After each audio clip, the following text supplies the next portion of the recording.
বড়ই প্রিয়। সুবহানাল্লাহ। রবের কাছে বড় প্রিয়, রবের কাছে বড় মায়ার, বড় পছন্দের দুইটা কালিমা, খফিফাতানি আলাল লিসান।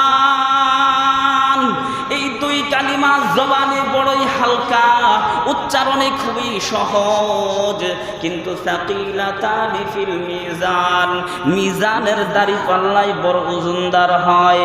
কালিমা দুটা হলো সুবহানাল্লাহি ওয়া বিহামদিহি, সুবহানাল্লাহিল আযীম। এই কালিমা দুটা জবানে বড় হালকা, মিজানের দাঁড়িপাল্লায় অনেক ভারী, কিন্তু রবের কাছে অনেক প্রিয়, পছন্দের কালিমা এই দুটো। আরেক হাদিসের মধ্যে আসছে,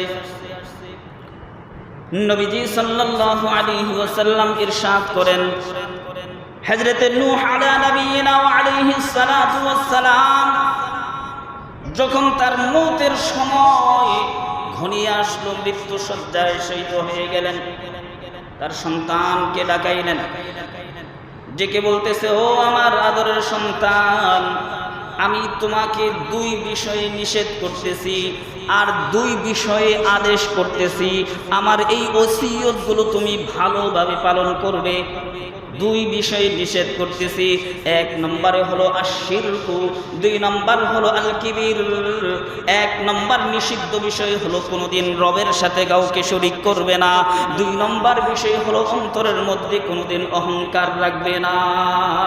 পারবেন তো ইনশাআল্লাহ? আল্লাহর সাথে কোনোদিন শিরিক করব না।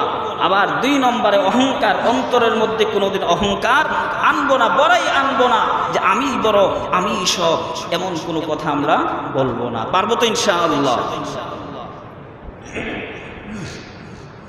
এবার নবী নূহ আলাইহিস সালাম তার সন্তানকে ডেকে বলতেছেন, ও আমার সন্তান, আমুরকুমা বিআমরাইন, আমি তোমাদেরকে দুই বিষয়ের আদেশ করতেছি। এক নম্বর হলো আমুরকুম বিলা ইলাহা ইল্লাল্লাহ, বলেন সবাই, লা ইলাহা ইল্লাল্লাহ, লা